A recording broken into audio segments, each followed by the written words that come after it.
Okay, hey guys, what's up? It's Emily. Welcome back to my channel. We are picking the March TBR right now today. It is a little bit late to be doing this, but better late than never, and I want to keep up with like my TBR jar prompt thing as we go through the year. This is a new little nook that I've created for the TBR videos. I'm really liking it. We got a new plant here.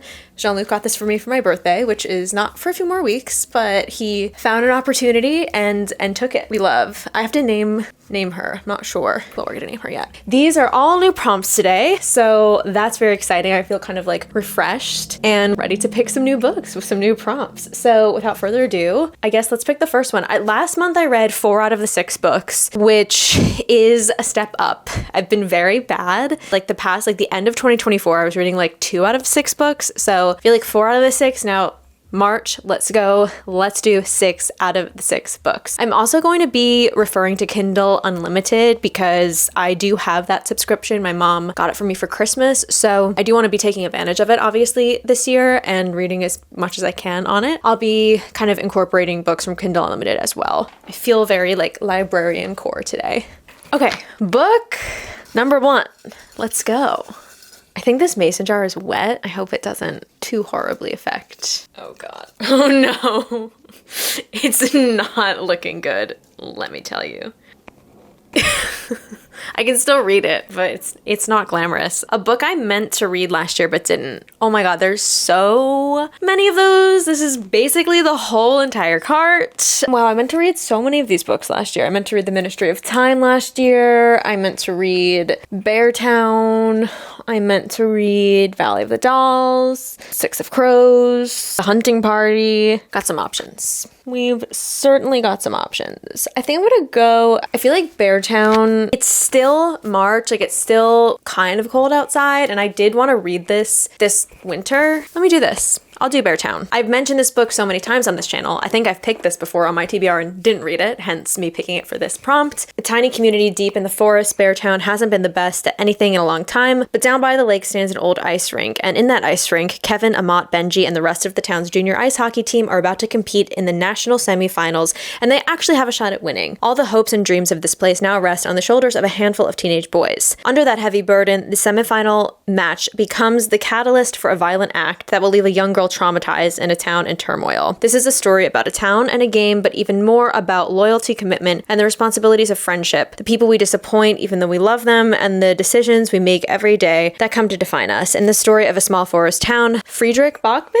has found the entire world. Yeah, I read A Man Called Uva is apparently how you say it, because I listened to the audiobook, which I loved by this author, so I have been wanting to read this for a while. Jean-Luc actually got this for himself, but has not read it, so it's my turn. It's Rose's turn. Book 1, Beartown. I'm feeling very guilty that this is wet. Guilty isn't really the right word. I think stupid would probably be the correct word. Book 2. Oy. A book with an illustrated cover. Okay, a book with an illustrated cover. How do you know?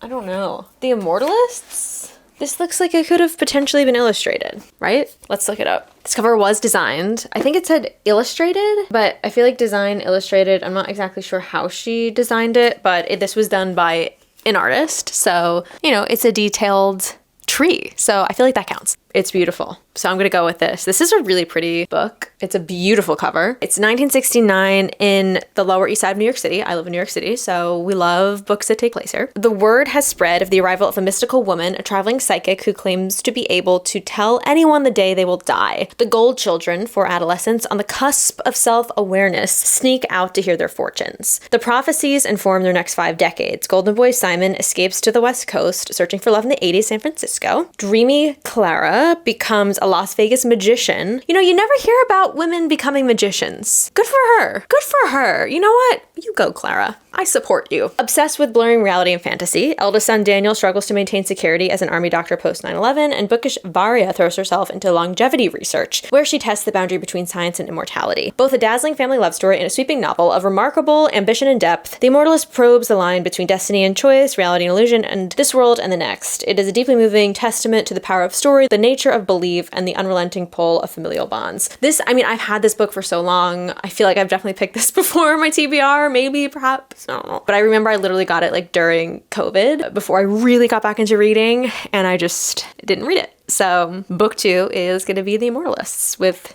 beautiful cover art by Sandra Chu. Book 3. They're all stuck on the... Let's air them out, shall we? They're all like soggy. This is so sad. Okay.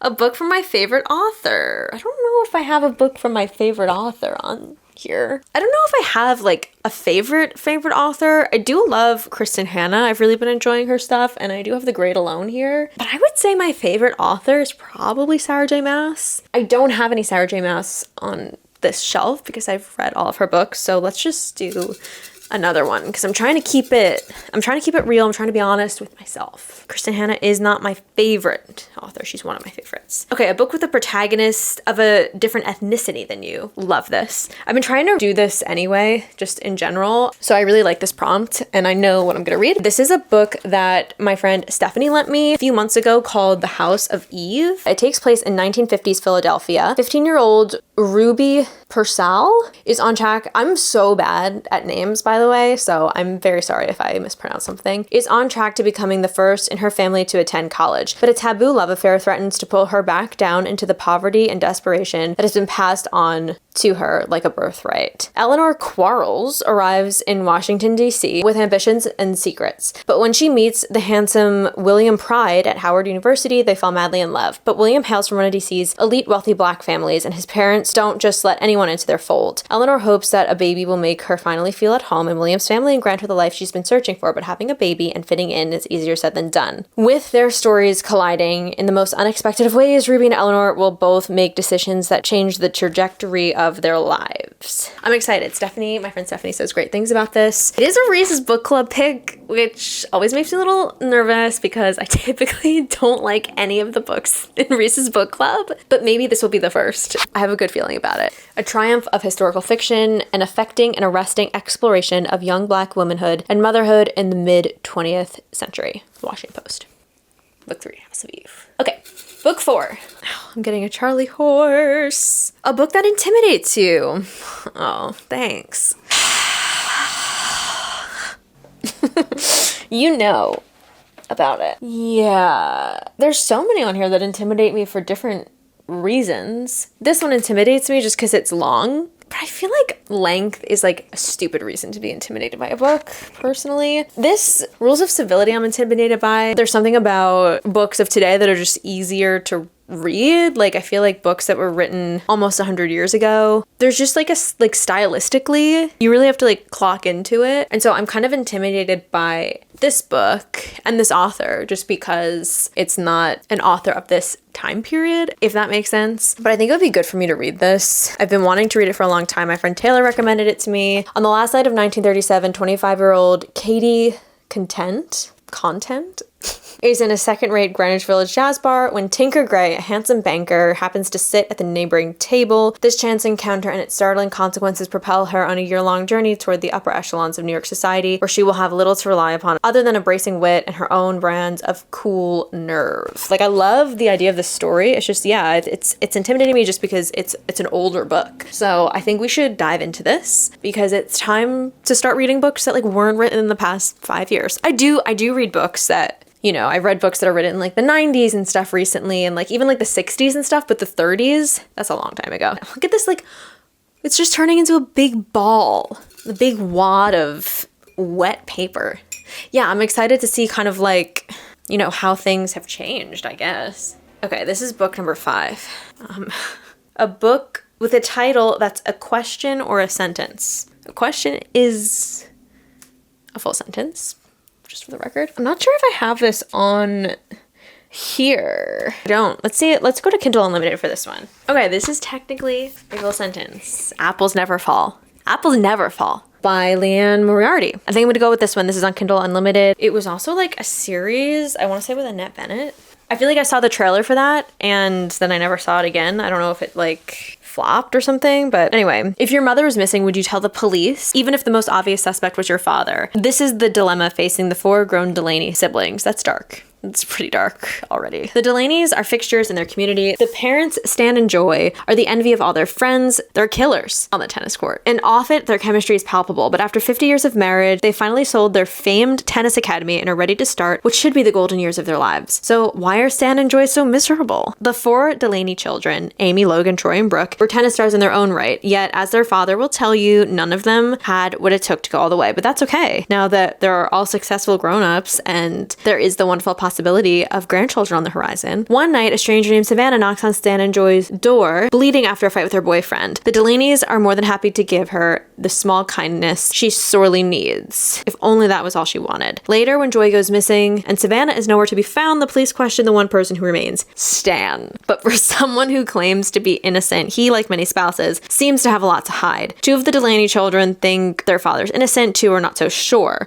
But as the 2 sides square off against each other in perhaps their biggest match ever, all of the Delaney's will start to re-examine their shared family history in a very new light. Cool, I guess. Yes, this TV series, let's see, it had Annette Bening, Alison Brie, love her. Those are actually the only 2 people that I recognize. Maybe I'll watch it after it's on Peacock, which I have for all the reality TV I watch.